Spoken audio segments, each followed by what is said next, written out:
Que a graça e a paz do nosso bom Deus seja sobre a vida de cada um de vocês. Vamos meditar na palavra do Senhor no livro dos Salmos, o Salmo de número 133. É um salmo bem curto, mas um salmo que tem tudo a ver com a temática deste mês. Estamos falando a respeito da igreja congregada e este eu acho que é o salmo que melhor reflete esta ideia. Livro dos Salmos, o Salmo de número 133. Mas eu não quero fazer a leitura sozinho, não. Eu convido os irmãos para que leiam comigo. Vamos todos juntos, em uma só voz, ler este salmo? Vamos lá? 1, 2, 3. Ó, como é bom e agradável viverem unidos os irmãos. É como óleo precioso sobre a cabeça, o qual desce para a barba de Arão, e desce para a gola de suas vestes.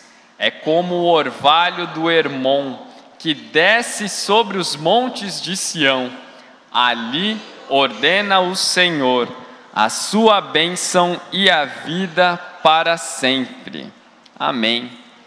Este salmo já deu origem a cânticos, este salmo é bem recitado em algumas placas ou quadros que estão pendurados nas paredes de igreja ou sala de estar, no quarto de alguns irmãos. A minha mãe usou desse artifício para ver se as minhas brigas com a minha irmã na infância paravam. Ela colocou esse versículo bem grande na parede do quarto: ó, como é bom e agradável viverem unidos os irmãos.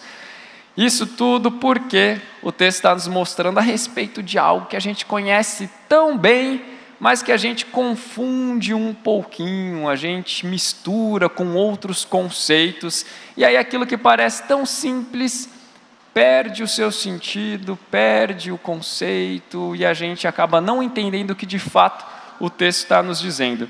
Mas este salmo curtinho, que só tem 3 versículos, tem uma ideia central. Ele está falando a respeito da união entre irmãos. Está falando a respeito de como é bom, como é agradável viverem unidos os irmãos. Quer coisa mais simples do que essa? O Salmo está basicamente falando isso. É bom e é agradável, ou seja, há prazer e também há valor no fato de que nós que somos irmãos vivamos unidos. E aí ele compara este prazer a algo imensamente prazeroso que ele descreve no verso de número 2. E o valor que viver unido tem, ele compara a outra coisa extremamente valorosa, valiosa, que está contida no versículo de número 3. Então, basicamente, o Salmo está falando isso, de maneira bem simples. É bom, ou seja, há valor. É agradável, ou seja, é preciosíssimo o fato de vivermos unidos enquanto somos irmãos. Quando eu disse a vocês que as pessoas confundem isso, é porque confundem com outro termo muito recorrente nas Escrituras, mas é diferente. Há um termo que nós conhecemos por comunhão. Comunhão não é a mesma coisa que união. Nós vemos a palavra comunhão principalmente no Novo Testamento, vem do grego koinonia, koinonian, que quer dizer realmente termos alguma coisa em comum, estarmos associados, compartilharmos, sermos sócios de alguma coisa. É isso que quer dizer comunhão, mas é diferente do que está descrito aqui neste salmo. União, quando nós vemos aqui, está descrito viverem unidos os irmãos. Davi está sendo bem enfático e querendo dizer exatamente o que nós estamos fazendo aqui agora. Esse verbo viver não é só um verbo de ligação que está indicando algo que se costuma fazer. Sabe aquele negócio? Fulano vive enchendo a minha paciência, fulano vive comprando esse tipo de coisa. Esse viver aí que a gente usa na língua portuguesa quer dizer algo que eu costumo, que eu tenho o hábito de fazer. Mas o que o salmista aqui está dizendo não é simplesmente a ideia de ter o costume ou ter o hábito de fazer alguma coisa. O salmista está falando a ideia de armar tenda, habitar, morar, sentar-se um ao lado do outro, compartilhar do mesmo lugar, estar em cima do mesmo chão, debaixo do mesmo teto, no mesmo horário. E quando ele fala viverem unidos, ele está falando juntinho, lado a lado, sentindo o cheiro, sentindo o suor, sentindo as mesmas coisas, o mesmo calor. Sabe o que é isso? É o que você está fazendo aí agora. Olha para o seu lado, veja, não tem outros irmãos aqui também com você? Neste momento você está desfrutando da união.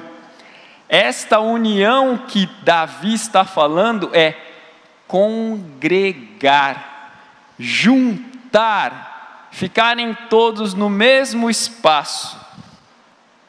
É isso. Como eu disse, é diferente de comunhão. Porque a comunhão que nós temos é no Senhor. A comunhão que nós temos é porque temos a mesma fé. Fomos batizados no mesmo batismo. A comunhão que nós temos é no fato de que cremos na mesma palavra e a obedecemos. A comunhão que nós temos é que servimos ao mesmo Senhor. Eu tenho comunhão com os irmãos lá do Japão, lá da Ucrânia, lá do meio da floresta amazônica. Eu tenho comunhão com eles, apesar de nunca ter visto, apesar de nunca ter conhecido esses irmãos. Quando eu passei no vestibular e fui morar na cidade de Franca para fazer a faculdade, a primeira noite que eu cheguei numa igreja, eu me senti em casa. Os irmãos me receberam super bem, porque eu já tinha comunhão com eles antes mesmo de conhecê-los. Mas naquela noite, nós desfrutamos da nossa união. Ali nós nos encontramos no mesmo lugar, no mesmo horário, ouvimos a voz um do outro, conversamos, compartilhamos. Isto que o salmista fala, entre 2020 e 2021, foi extremamente abalado. Viver unido foi a coisa mais difícil para nós. Este templo aqui estava com os bancos todos vazios. Só tinha a equipe musical e a equipe pastoral aqui. A gente pregava olhando para aquela câmera ali, que ficava mais longe, ou então a câmera vinha para cá e a gente pregava. A união estava restrita à equipe pastoral e à equipe de músicos, e quem estava coordenando também o som e as imagens. Ao longo desses 2 anos, não só a igreja de São Vicente sofreu não podendo desfrutar desta união, deste congregar, deste ajuntamento, mas igrejas no mundo inteiro. Nós vimos decretos que proibiram a população de poder congregar. E não digo só para culto. Não era possível fazer encontro de família. Não era possível fazer o churrasco de final de semana. Não era possível celebrar uma festa de aniversário. O congregar, viver unido, tornou-se a coisa mais difícil. Tínhamos que ficar isolados, cada um no seu quadrado, sem poder ter o menor contato possível. O problema é que nós fomos feitos seres sensoriais e relacionais. Sabe o que quer dizer isso? A gente tem sensação. A gente gosta de sentir cheiro, a gente gosta de ser tocado, a gente gosta de falar e ouvir. As sensações são perceptíveis principalmente quando estamos nos relacionando. Nós não fomos feitos para viver como eremitas isolados no deserto ou na montanha. Fomos feitos para curtir o domingo na igreja e depois na casa da avó. Fomos feitos para andar pelo calçadão da praia no sábado ao lado da esposa, ou então ao lado dos filhos, ou então bater bola na praia com os amigos. Fomos feitos para segunda a sexta-feira no ambiente de trabalho, trabalhar e papear, papear e trabalhar, sentar para almoçar todo mundo junto. Fomos feitos para esse tipo de coisa também. Sabe por que eu digo isso? Porque nós fomos feitos à imagem e semelhança do nosso Criador, que é três em um só. Deus triuno, Pai, Filho e Espírito Santo, que vivem na perfeita harmonia. E nesta união, há grande valor, há grande prazer. E Deus fez cada um de nós para, como Ele, também encontrarmos o valor e o prazer na união. Eu não sou triuno, nem você é, mas a nossa comunidade reflete a Trindade. A nossa comunidade, o corpo de Cristo, reflete a glória de Deus neste aspecto, porque na relação que nós temos, refletimos também quem é o nosso Senhor. Mas, depois de conceituarmos e diferenciarmos o que é união, viver unido, diferente de comunhão, afinal de contas, onde está o prazer e onde está o valor disso? Voltem comigo para o verso de número 2, que diz o seguinte: esse está se referindo ao viver unido. Os irmãos, é como o óleo precioso sobre a cabeça, o qual desce para a barba de Arão, e desce para a gola de suas vestes. Essa imagem para nós talvez não faça muito sentido. Eu acho que para as mulheres causa horror, né? Depois ter que lavar a gola cheia de óleo, para o homem, puxa, limpar a barba cheia de óleo, causa estranheza. Mas o texto está aqui, de Davi está descrevendo como algo maravilhoso, gostoso demais. Mas como assim? Davi não viu esta cena, mas Davi, pela palavra do Senhor, conhece o testemunho que está sendo dado aqui. Levítico, lá no capítulo de número 8, fala a respeito da consagração de Arão, o sacerdote, o primeiro sacerdote. Quando o tabernáculo foi edificado e todos os utensílios foram colocados dentro do tabernáculo, havia algumas pessoas que seriam os oficiantes, os levitas, e o primeiro deles, que seria o sumo sacerdote, Arão, bem como seus filhos que o auxiliariam, seriam sacerdotes. Tudo que fosse dedicado à obra do Senhor, ao trabalho do culto, na adoração, deveria ser consagrado. E o que quer dizer isso? Deve ser limpo, santificado e dedicado exclusivamente para isso. O processo de dedicação, consagração, santificação, passava por um ritual. E este ritual era limpeza pela água, aspersão com o sangue do sacrifício e depois unção com óleo. Este óleo era preciosíssimo. A receita dele está lá em Êxodo capítulo 30. Deus especificou quais produtos deveria conter neste óleo. Ele fala a quantidade exata e diz ainda: ninguém pode copiar este óleo. É óleo exclusivo para isso, somente para isso. Era uma obra de arte de perfumista. Só os perfumistas mais renomados que poderiam fazer isso, seguindo exatamente aquela receita. E quando aquele óleo era derramado, além da colocar um bom cheiro sobre a pessoa que estava sendo ungida, o óleo era tão forte no seu odor, no seu perfume, que deixava todo o ambiente cheiroso. E era só ali, em nenhum outro lugar que alguém sentia, era só aquelas pessoas que sentiam. E era caríssimo, caríssimo. Era caro, era exclusivo e era saborosíssimo, no sentido de muito, extremamente cheiroso. Odor é algo que, pelo menos para mim, é bem desenvolvido, tá? O meu olfato é bem desenvolvido. Cheiro ruim me incomoda demais. Cheiro bom me encanta demais.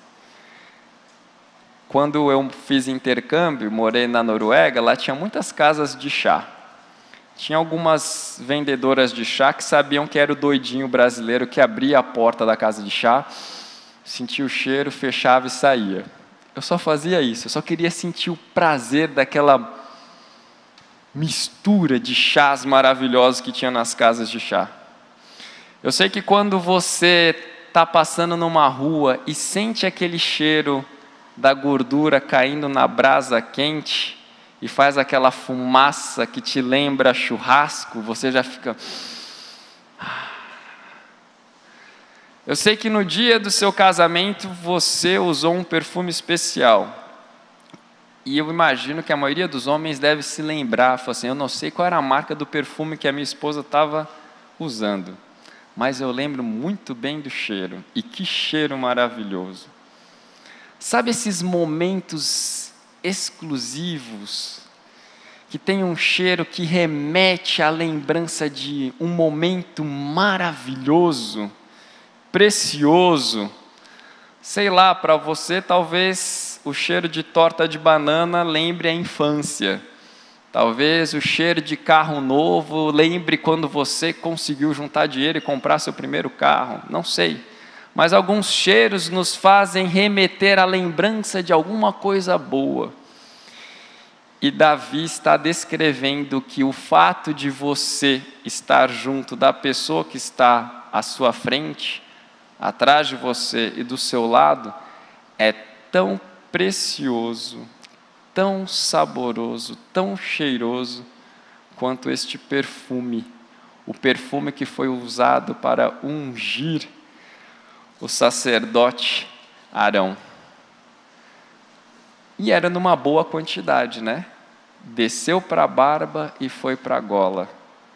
Aquilo inundou o ambiente. Os utensílios foram ungidos com aquele óleo. O local, o espaço foi ungido com aquele óleo. E as pessoas, Arão e seus filhos, também foram ungidos com aquele óleo. Você consegue imaginar que vir aqui na terça-feira para o artesanato é tão gostoso quanto esse perfume? Você consegue imaginar que vir para o Conexão Família na quarta-feira é tão gostoso quanto este perfume? Já parou para pensar nisso? Que vir aqui no domingo de manhã, no domingo à noite, para o ensaio do coral na terça-feira, do conjunto musical da igreja, é tão gostoso quanto este perfume aqui? Este salmo era cantado, recitado pelos peregrinos que iam para Jerusalém, enquanto saíam de suas casas, iam encontrando outros pela estrada e cantando esse salmo. E quando chegavam a Jerusalém, também cantavam. Oh, como é bom e agradável viverem unidos os irmãos. Mas aí você pergunta para mim, o que tem de gostoso estar sentado nesse banco duro, ouvindo esse sujeito que está me provocando um pouquinho de sono, e sabendo que daqui a pouco eu tenho que fazer o almoço de casa? O que tem de agradável? Primeiro, é agradável estar aqui e viver unido, porque assim nós sabemos que estamos fazendo a vontade de Deus. O que é? Deus planejou e executou um plano: fazer pessoas que vivam unidas, mas não só entre si, eu viverei com elas. Deus criou Adão e Eva, colocou-os num paraíso, e Deus tinha comunhão com eles naquele paraíso. O homem e a mulher pecaram, sim, foram expulsos do paraíso, mas só por conta do pecado. Deus criou um povo, de Abraão veio Isaac, de Isaac veio Jacó, de Jacó vieram seus 12 filhos, que formaram 12 tribos, e Deus colocou-os numa terra que mana leite e mel, e fez com que o seu trono, a sua habitação fosse no meio daquele povo. Deus congregou, reuniu um monte de gente, 12 tribos, milhares de pessoas, todas na mesma terra, para viverem juntas, e Deus ali no meio. É plano de Deus que nós vivamos juntos, tanto que, para que ficasse mais próximos da gente, Deus se encarnou, se tornou homem como eu e você, viveu naquela Canaã empoeirada, andou naquelas estradas perigosas, ficou espremido no meio da multidão, sentou-se à mesa para banquetes, festejou, participou de tudo aquilo que a gente faz. É plano de Deus que a gente fique junto e que Ele esteja no nosso meio. E detalhe, se você acha difícil esta união aqui, deixa eu falar uma coisa. Vai ter uma união muito maior do que essa. Porque a palavra do Senhor nos diz que um dia Ele ressuscitará todos os mortos de todas as eras. Todos os crentes de todas as épocas vão ocupar esta terra. Vai ser muita gente. E Deus habitará conosco para sempre. Sempre foi plano de Deus congregar pessoas e habitar no meio delas. Quando você está aqui, você sabe o nome dos irmãos, você ouve a voz deles, conhece a história da família deles, a história de vida deles. Quando você sabe que conhece tão bem, que tem tanta intimidade, que é unido verdadeiramente e desfruta do mesmo espaço ao mesmo tempo, celebrando o mesmo evento, você sabe que você está fazendo exatamente aquilo que Deus sempre quis. Aqui, desfrutamos da companhia um do outro e desfrutamos da companhia do nosso Senhor, porque Ele se faz presente no nosso meio. Ele não habita em meio aos louvores, Ele não está onde estão 2 ou 3 reunidos no seu nome. É aqui que o Senhor se faz presente. Não tem prazer maior do que desfrutar da companhia do Senhor e ver que Ele se manifesta através da vida do nosso irmão. Além disso, nós vemos também que na comunhão, união, nesta união que nós vivemos, nós experimentamos o que Jesus concedeu de si mesmo para nós. Lembra que eu falei que nós fomos feitos à imagem e semelhança de Deus, que refletimos o caráter de Deus, as características de Deus, refletimos quem é Deus e seus atributos? Fazemos isso só de maneira relacional. Como que eu posso conhecer de verdade a misericórdia se ela não é exercida para comigo e se eu não exerço para com alguém? Como eu posso conhecer da graça se ela não é exercida para comigo e eu não a exerço para com alguém? Como que eu posso dizer que conheço o amor se não sou amado por alguém e se não amo alguém? Como posso dizer que conheço o que é perdão, sendo que nunca perdoei alguém e nunca fui perdoado também? Estas coisas só acontecem quando há relação, quando há contato, quando há proximidade, quando há convivência, quando há o viver unido.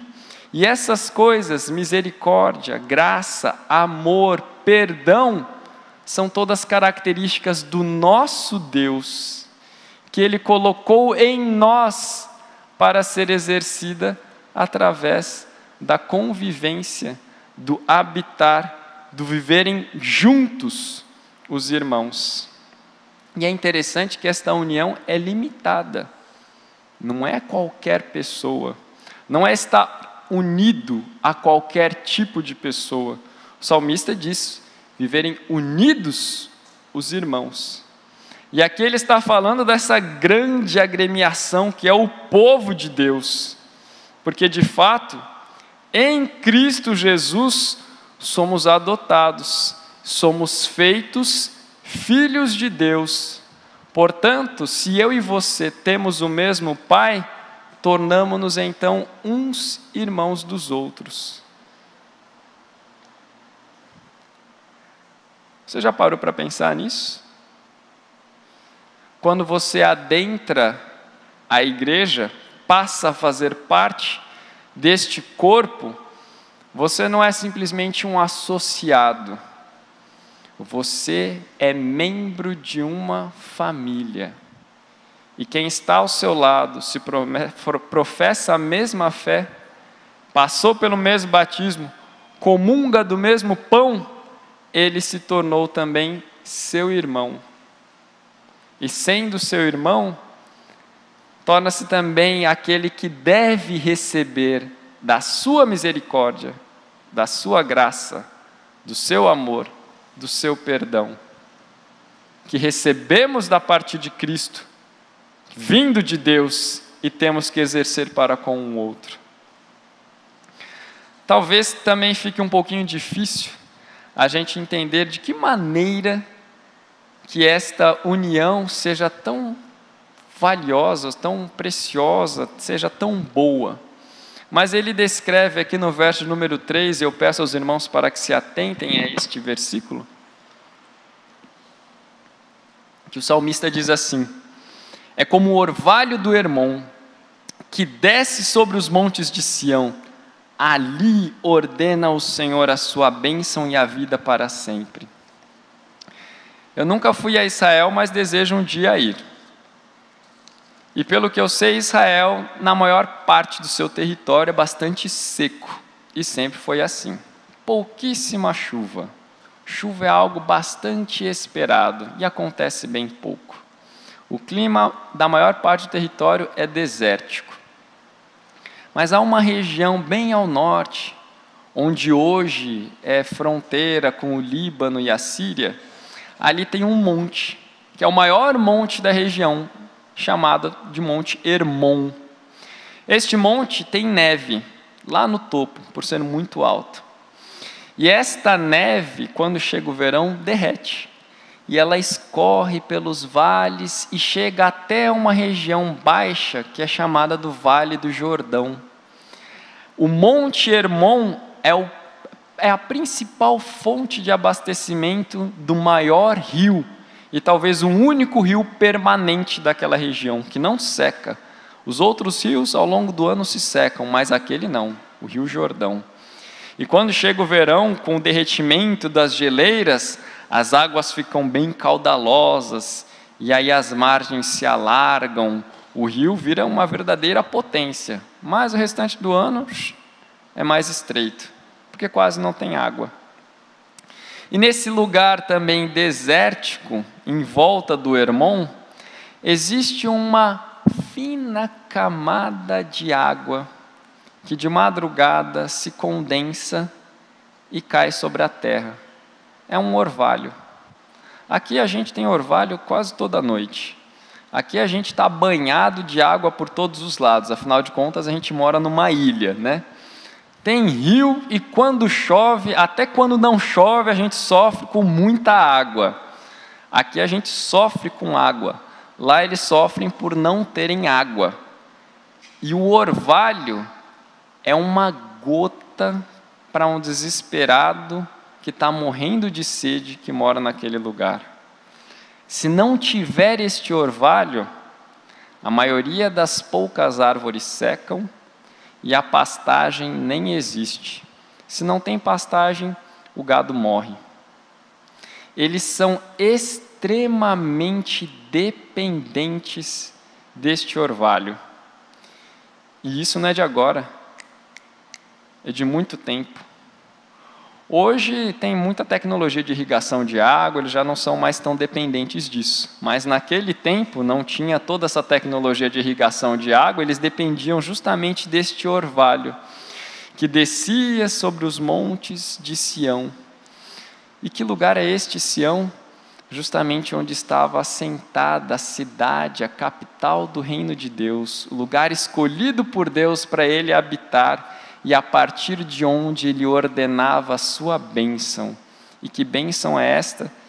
Justamente a bênção da vida, vida eterna. O salmista está falando, o lugar de onde Deus abençoa a terra é irrigado, é mantido também por este orvalhozinho que cai lá naquela região e abastece a gente com água. Se não tiver esse orvalho, o lugar que Deus escolheu como seu trono para abençoar a terra e para conceder a vida, este lugar não é abastecido. Ele não colocou a ênfase na bênção do Senhor, mas colocou a ênfase numa coisa tão ínfima e pequena, mas que era de extrema importância. Era algo muito bom. E este orvalho, do qual dependia a vida em vários lugares, inclusive na capital do reino de Deus na terra, é comparada à união que nós estamos vivendo agora. Parece que a vida depende disso, também desta união. Aí você pode dizer, opa, aí chutou alto, né? Está falando que é demais, esta união aqui é tão importante assim, é tão boa assim, é tão relevante, tanta gente vive tantos anos sem participar disso daqui, sem conviver, sem me conhecer. É mesmo? A Bíblia nos diz que o Senhor Jesus, enquanto esteve aqui na terra, Ele deixou à sua igreja as chaves dos céus. E disse que o que ligássemos aqui, ou desligássemos aqui, já teria sido ligado ou desligado nos céus. Aquilo que é declarado aqui como sendo verdade, já é verdade tida pelo Senhor e referendada há muito tempo. Mateus capítulo 16, dos versos 13 a 20, Pedro faz uma confissão. E Jesus diz que esta confissão verdadeira, é sobre esta confissão feita por Pedro, a sua igreja seria edificada. Jesus estava dizendo a Pedro que sim, você falou a verdade, Pedro. Sim, aquilo que a igreja reconhece como sendo verdadeiro, é verdadeiro. Sim, aquilo que a igreja diz sendo a correta interpretação e entendimento das Escrituras, é o que é a correta interpretação e entendimento das Escrituras. Se qualquer pessoa vier com uma ideia mirabolante, completamente diferente daquilo que a igreja, através dos séculos, entendeu, seja anátema. Não é verdade. Porque o Senhor concedeu à igreja o poder de conhecer e afirmar o que é verdadeiro, e não a qualquer um dos homens. A confissão do Evangelho, não a revelação dada individualmente a um homem, ou a alguns homens, mas a igreja. É a igreja quem conhece o Evangelho, confessa e professa. E aí, em outra passagem, também no Evangelho de Mateus, só capítulo 18, o Senhor Jesus dá outra chave à igreja, que é a chave para dizer quem são os verdadeiros confessores do Evangelho. E aí, o Senhor Jesus diz, é a igreja quem diz, você é crente, você não é crente. Como assim? É a igreja quem salva? Não, é Cristo quem salva. Mas Deus concedeu à igreja o direito que o Estado tem de dar passaporte ou de retirar o passaporte. Porque é a igreja quem batiza, é a igreja quem celebra a ceia do Senhor. O batismo é para aqueles que confessam Jesus Cristo como Senhor. A ceia é celebrada somente por aqueles que confessam o Senhor Jesus. E é somente na igreja que essas coisas acontecem. É somente a igreja quem pode promover essas coisas. Ninguém tem autorização fora a igreja para admitir pessoas ao corpo de Cristo e também demitir pessoas do corpo de Cristo. Mateus capítulo 18 está falando exatamente isso. É a igreja, o povo, esta união, esta congregação, quem recebeu a autoridade da parte do Senhor Jesus para fazer isso. A gente tem uma facilidade enorme, quer dizer, hoje em dia nem tanto, para aceitar a autoridade dos pais dentro de casa, ou então para aceitar a autoridade do professor na escola, ou então para aceitar a autoridade do governo e do chefe. Mas aceitar a autoridade da igreja? Que isso? A igreja é formada por homens, mas esses homens são o que receberam do Senhor a autoridade e o poder para admitir e demitir. Não é a igreja quem torna você crente, mas aquele que se torna crente faz parte da igreja. Não é a igreja que vai fazer você cristão, mas todo cristão faz parte da igreja. O Senhor concedeu à igreja isso, e não a nenhuma outra organização. Por isso, essa bênção da vida, o Senhor promove através da igreja. Por isso que é tão bom viverem unidos os irmãos. Porque é a partir do povo de Deus que a mensagem do Evangelho é pregada. É a partir do povo de Deus que a mensagem do Evangelho alcança os corações daqueles que estão perdidos. É a partir do povo de Deus que as pessoas são admitidas ao corpo de Cristo. É a partir do povo de Deus que as pessoas desfrutam das bênçãos do Senhor que Ele concede a cada um. Não tem como dizer se a vida depende daquilo que é feito através da igreja, através desta união, através desse congregar, não tem como dizer diferente. É bom, é agradável, é preciosíssimo, é muito valoroso viverem unidos os irmãos. Eu sei que pode ser difícil às vezes lidar com tanta gente complicada, cheia de vontade, cheia de mimimi. É verdade, é bem difícil mesmo. Mas esse lugar que tem um monte de gente complicada, difícil e cheia de mimimi, é o lugar onde tem vida. Fora daqui, não há. Vocês já devem ter ouvido essa analogia. Dentro da arca devia ser fedido demais, dentro da arca devia balançar demais, dentro da arca devia ser uma barulheira só, dentro da arca devia ser extremamente difícil viver, mas fora da arca não tinha vida.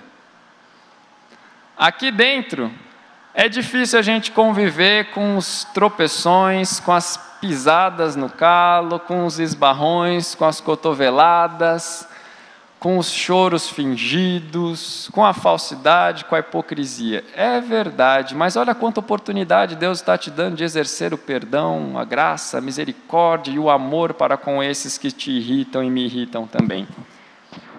O Senhor Deus está nos dando esta oportunidade.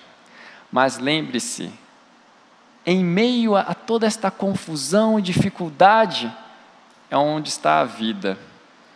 Fora desta união, a morte eterna. Dentro desta união, você desfruta do prazer de ser perdoado quando você é o que vacila, você é o que dá a cutucada, você é o que dá o tropeção. Aqui, você desfruta do prazer de ser perdoado e não ser escorraçado. Você desfruta do prazer de ver, olha, não mereço e ainda assim estou recebendo. Que amor é esse? Aqui você desfruta do prazer de saber que é um fraco, mas que tem sido sustentado, bem nutrido e alimentado e fortalecido, e de que está firmado sobre aquele que é forte e que faz com que você, apesar de ser fraco, resista e permaneça até o dia final. Pode parecer estranho, mas é verdade. Vamos todos repetir comigo o primeiro verso do Salmo 133? Vamos lá? Todos juntos? Ó, como é bom e agradável viverem unidos os irmãos. Desfrutem, meus irmãos. Desfrutem desta união. Não queiram fugir, porque aqui é a vida. Aqui também o Senhor ordena a bênção da vida para todo sempre. Oremos a Deus. Pai bondoso e querido, que tem nos abençoado dia após dia e que tem nos dado mais da sua graça, para que também saibamos qual é a sua vontade, que é boa, perfeita e agradável. Nós agradecemos a Ti pelo fato de que o Senhor criou um grande povo e que o Senhor é quem juntou este povo num só lugar. Aqui nós estamos, ó Deus, como povo do Senhor. E se vivemos unidos, é porque o Senhor tem feito com que sejamos unidos uns aos outros. Cremos também, ó Deus, que um dia o Senhor nos reunirá com todos os irmãos de todas as eras. E que neste dia, e já hoje, experimentamos também o prenúncio daquilo que será na eternidade. Hoje nós desfrutamos de como é bom, de como é agradável viver unido, porque aqui entre nós o Senhor está, entre nós o Senhor habita, entre nós o Senhor abençoa, e o Senhor faz grandes e novas todas as coisas. Senhor, pedimos a Ti para que não permita que aqueles Teus filhos que têm sido influenciados pelo inimigo para se afastarem desta união, não permita, ó Deus, que estes Seus filhos se afastem. Não deixa, ó Deus, que as dificuldades que existem nesta união criem antipatia e aversão no coração do Teu povo. Mas faz, ó Deus querido, com que o Teu povo, à luz da Tua palavra, enxergue sim, no meio desta união, o amor do Senhor e desfrute das mais ricas bênçãos, e que todo o Teu povo possa dizer que é bom e agradável viver unido com todos os irmãos. Que a nossa união vá além do horário do culto, mas que estejamos juntos, ó Deus, uns nas casas dos outros, que estejamos juntos no caminhar por esta cidade, que estejamos juntos no trabalhar onde for preciso, que estejamos juntos, ó Deus, um olhando para o outro, ouvindo o outro, conhecendo-o ao outro, e através desta união, conhecendo o Senhor e vendo testemunho da Tua palavra.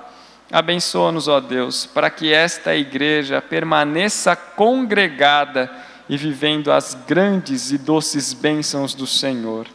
A nossa oração e pedido em nome do Seu Filho Jesus Cristo. Amém. Que essa palavra seja bênção em sua vida. Compartilhe e se inscreva em nosso canal para não perder os próximos temas. Até mais.